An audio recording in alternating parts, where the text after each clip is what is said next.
I thought players' irons were supposed to be forgiving. I was dead wrong.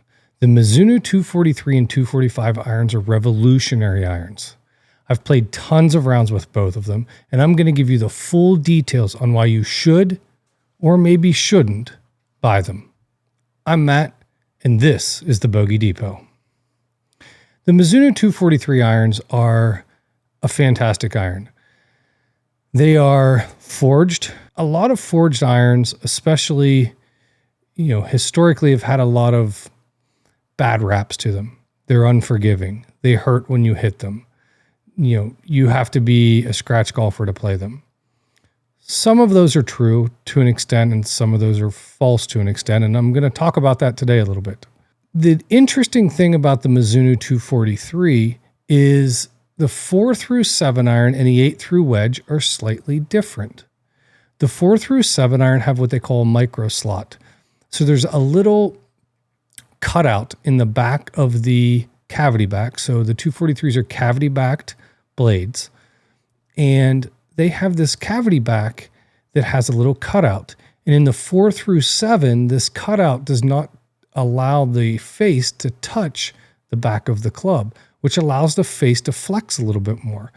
And the more it flexes, the more forgiving and a little bit hotter that can be. So the 4-7 irons in the Mizuno 243s have that flex that a lot of cavity-backed blades don't have. And the 8 through the wedge don't have that. They're more of a scoring club. You don't need as much forgiving. They don't need to be as forgiving as the 4-7. You have a lot more loft on your side. You can do a lot more things with, hit the ball a little bit off center with those clubs and get away with it being solid steel. So the first impressions I had of the 243 were the size. They were smaller. They are a club that is dimensionally smaller than you're going to see with a game improvement, obviously, or a player's distance iron. And the 243, I haven't had the 243 and the 241 side by side, but I think they're pretty close in size. The sole's a little bit different in the 241, which is their pure muscle back blade, than the 243. And the cavity on the back of these is something that's a little different. It has an area that kind of is raised up in the back, and you've seen a lot of clubs. I saw the new Miura's cavity backs have this kind of same raised area in the back, or it's almost like a little hump or a little mountain in the back of it. And these irons have a plain kind of sophisticated look to them. They're not gorgeous. They're not the most beautiful Mizuno iron. They are far from the ugliest. They're not like a JPX. They look a lot better than that. They have a lot more traditional look to them. And the feel is Mizuno. It's that soft, buttery Mizuno feeling. It feels great when you hit it. It feels, if you've never played a Mizuno forged club, you probably don't understand. People talk about it. I didn't quite get it. I had hit blades before, and the Mizuno, the soft butteriness of a Mizuno is the only thing I can really compare to that is the Miura's. The Miura's have a very soft, buttery feeling too. And it's a little bit of a different feel than the Mizuno though, but you really would have to pay attention side by side to be able to tell the difference. On mishits, people tell you, well, they're going to vibrate your hands. If it's cold out and you thin a ball really bad, it hurts. I mean, it's not going to feel great. If you hit one clear off the toe, it's not as bad. You hit one off the heel, it's not quite as bad. You hit one high on the face, it's not going to vibrate your hands. It isn't going to feel good, but it's not horrible. And that's what's unique about these 243s are they're so forgiving in a bunch of different areas. And we're going to talk about that here in a minute. That one thing that's nice is you can feel everywhere you hit the ball on the club face. If you toed it, if you heeled it, if you hit a little low toe or a little, low heel, which is like the death zone. Everything is always bad out of low heel. You can tell where you hit the ball, which is nice because it gives you good feedback. You understand, hey, I need to square the face up. I need to do this. I need to do that. And the turf interaction has really good turf interaction. It's not the best turf interaction I've ever had. I've played some Miura's that had fantastic turf interaction, but it's also not like a ping where it's this kind of big blocky thing on the bottom. It's a good in between. I feel like on a scale of 1 to 10, it's a solid like 7 or 8 on turf interaction. They feel really good. There's nothing bad about it at all. There's just nothing exceptional about it. And performance. Let's talk about the performance of the Mizuno 243. Well, to talk about performance, the first thing we're going to talk about is the distance. They are 1 degree stronger. Their 7-iron is 32 degrees. A lot of players' clubs have a 7-iron of 33 degrees. So you're going to get a little bit more launch. You're going to hit it a little bit further, 2 to 3 to maybe 4 yards further. That's probably a little more, but 2 to 3 yards further than a normal club that would have a 33 degree loft and a 7-iron. But what you're getting also from these clubs is forgiveness. And the Mizuno 243, as far as being a cavity-backed blade, a forged club, has unbelievable forgiveness. Now, you can't hit it all over the face, but you damn well almost can. It has unbelievable forgiveness, especially low and toe balls. Both of those locations for a club that's like this, you can get away with a little bit more than you can, say, on maybe the TaylorMade P7CBs or something like that, or even the Mizuno 241s or the 245s we're going to talk about later today. You can get a little bit more forgiveness from these clubs, which is kind of crazy for a forged cavity back club that they actually are forgiving. Now you're not going to hit one off the chrome, off the end of the grooves, and it's going to fly 3 yards less than it's going to fly if you hit center it. It's not that forgiving. That's a little bit ridiculous. But what comes with the forgiveness of this club is the consistency of this club. You're going to hit the ball within a couple millimeters of center, and the ball is going to go the same distance every time. You're not going to get a hot one. You're not going to get one that says, whoa, how the hell did I just hit, I hit a normal 7-iron 170 yards. How all of a sudden did I hit 175 yard 7-iron dead straight? Now, obviously, if you pull it and shut the face down and, add some draw spin to it, you can hammer one left. You can do that, but you're not going to hit one straight and just all of a sudden get a flyer out of like a really hot-faced club. So the consistency of these Mizuno irons is really, really good. I launched them pretty well. You're going to launch them higher than a blade. You're going to launch them lower than something that has a whole bunch of tungsten in the bottom of it. It just is what it is. There's nothing exceptional about the launch. I launched these a little bit higher, though, than the P770 by TaylorMade. That was something that I was a little surprised about because that TaylorMade has a lot of tech built into it, and I actually hit these a little bit higher, and I spun them a little bit more. I actually spin these really, really well. I spin a 7-iron about 6,700 RPMs, which is really good. They're a good club. How's the workability? It's good. It's not great. It's not a blade. It's nothing. It's again, not kind of, it's not like the 241 is going to be where you're going to be able to really hit that buttery 3-yard fade on every shot if you want to. You can work these balls, but you're not going to, and maybe I shouldn't say it, you actually can hit that buttery 3-yard fade. It's probably the giant hook that you may be trying to hit around something that may not hook as much. It's forgiving. So the more forgiving a club is, it has a little less workability. It's still very workable. You can still cut the ball or hit, a little draw in somewhere. And that's actually 2 shots that I really like to hit with these is, kind of a little draw and a little cut. Just great clubs. If I compare these to the Ping I230 and the TaylorMade P770, I would say that the I230 is a little more forgiving, but not quite as consistent, or as maybe accuracy is a better term. But the I230 is a very accurate, very, very accurate golf club. Probably one of those clubs that doesn't get near the respect that it deserves. The turf interaction, like I said, is definitely better on the 243 than the I230. But if you're into that ping turf interaction and kind of what that does, a ping's a ping. It's going to do what you want it to do. The I230 is a very good club. I would say I play them very similarly. The blade length on the 243 is a little shorter. Everything's a little more compact. I would say I spin the 243 and the I230 pretty similarly. There's not a big difference there. Both built completely different, but very similar golf clubs. The 230 doesn't feel as good as the 243 by Mizuno, but the I230 for the club that it is feels really good. The P770, the reason I got rid of the P770 is because how they felt. They felt squishy in a bad way. They felt soft in a bad way. They felt very dead to me. They were a very high performing club. I thought they performed fantastic. I just couldn't get over that feel.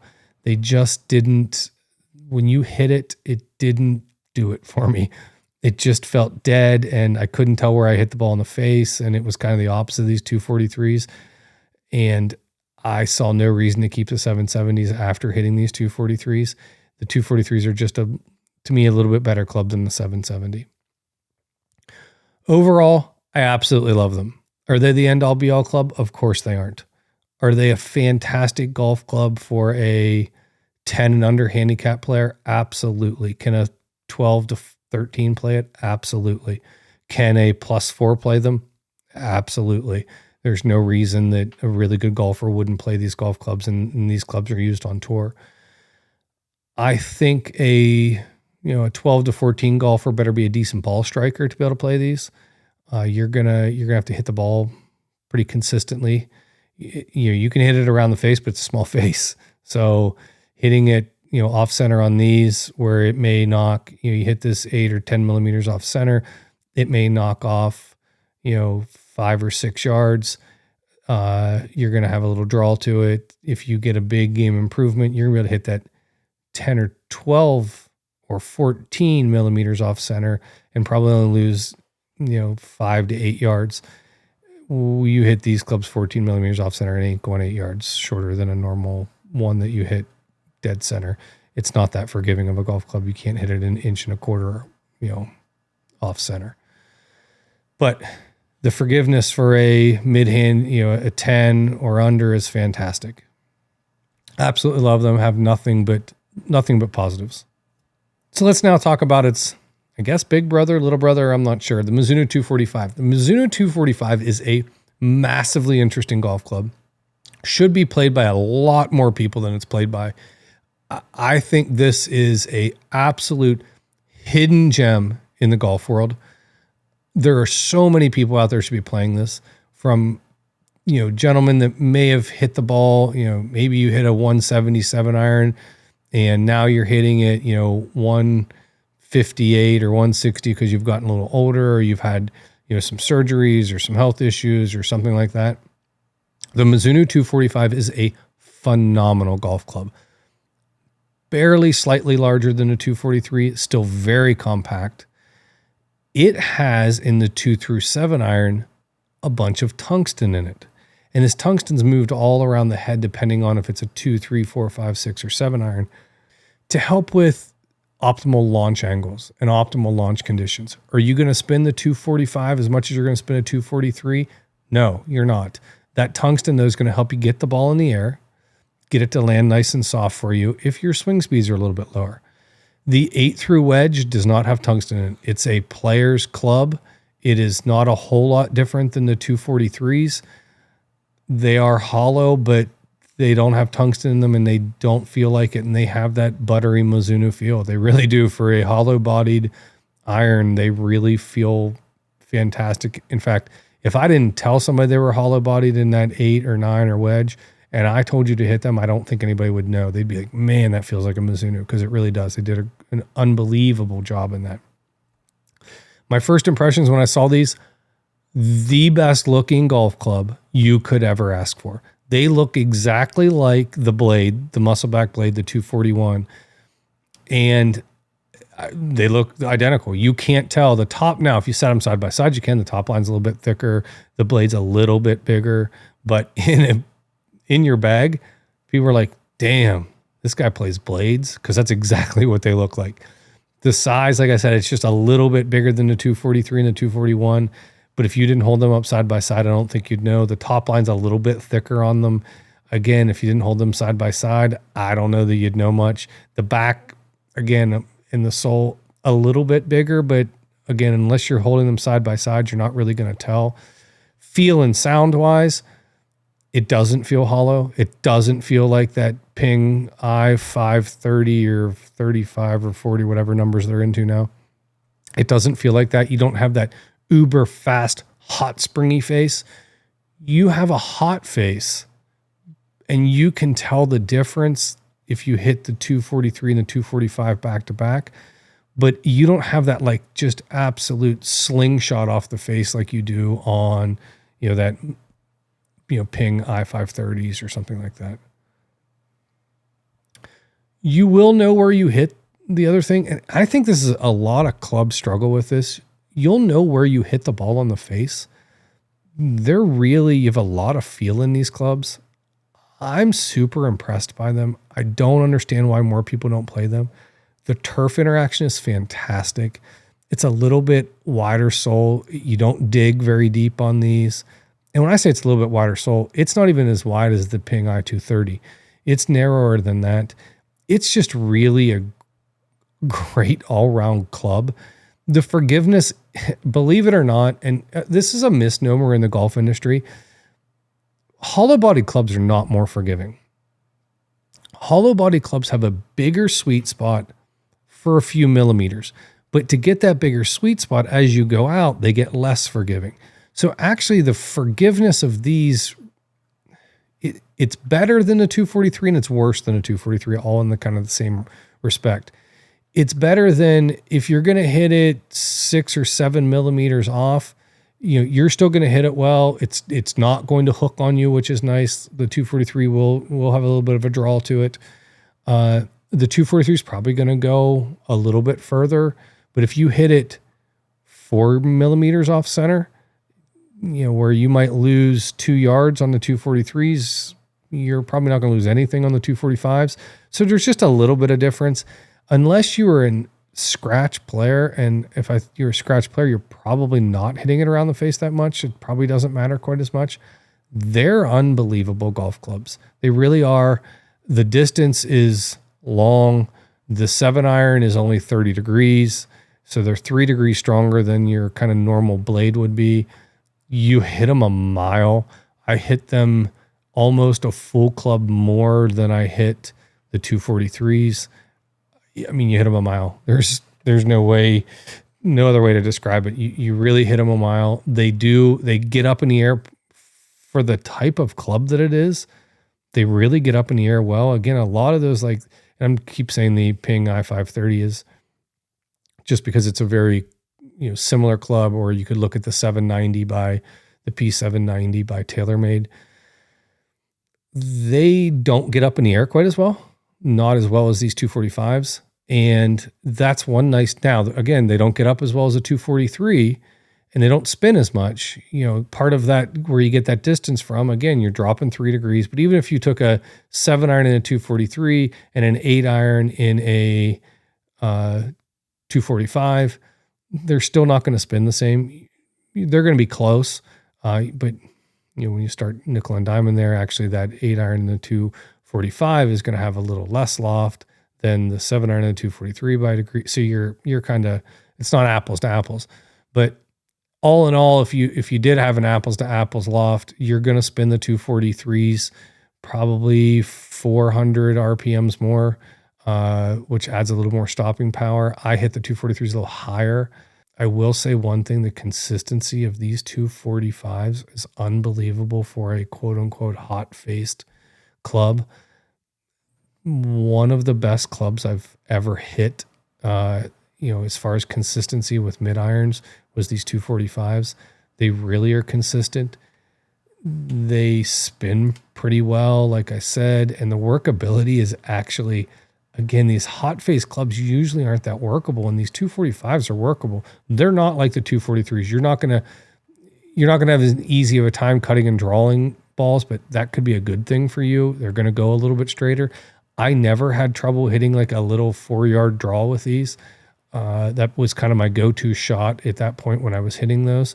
If you compare these to the i530, which I've done a good bit here, they're a better club. They're smaller. So if you were in that higher handicap, again, I think these probably sit in that, you could be if you're an older man or you have some physical issues and you're not hitting as much, I can see zeros and plus ones and twos playing these just to add a little extra distance, as well as I can see a 10, 11, 12, 13 hitting these. I totally think that's possible. I think an I-530 can be played with somebody with a little bit higher handicap than that. It's kind of the same thing with the 790. I think somebody with a higher handicap, somebody in that 14, 15 range can play these. I know we're nickel and diamond with strokes here on handicaps, but I just think the 240 or the 245 is set up for a slightly better golfer than the 530 or the P790. Overall, it's a player's distance iron. It doesn't feel like a player's distance iron. It feels like a player's iron. I am just a huge believer in this club. I don't understand why more people don't play it. I just think it's a fantastic golf club. These Mizuno 243 and 245s are great irons. They can be played by a pretty wide span of golfers, and something that I think once you play them, you'll realize A, how good you really are, and B, how forgiving a really good golf club can be, which is kind of crazy. Mizuno has put out an M13 and an M15, which is the 243 and the 245, the next gen of those. They put them out in Japan. No word on when those are coming out in the United States. I assume sometime at the beginning of 2026. I'm excited to try them. I'm doing everything I can not to import a set from Japan right now of the M13s. If you see a review coming up on those, you'll know why. I just think these are fantastic clubs. I've wanted to buy another set of golf clubs just due to gear acquisition syndrome, but I just don't see a reason. The 243s are what I play right now, and I love them. And every time I, think about buying a different set of golf clubs, I'm like, what's another golf club going to do for me that these 243s don't do? There are some neat things on the M13s coming. There's a little bit different sole grind and sole geometry, which is kind of cool. Realistically, I probably don't need it because I've flattened my swing out a little bit and I don't dig as much as I used to back in the day. The M13, that sole geometry probably would be a better fit for me, but right now I'm not a digger. I was a digger before, and I don't really see a need for them. Something that you can hit so accurately and are forgiving and feel just buttery. I just think the 243 is an unbelievable golf club. And if you are struggling and just need a little bit of distance and want a player's club, that 245 is it. I'm telling you, it's it. It's such a great golf club. I'm Matt. This is the Bogey Depot. Hit 'em straight.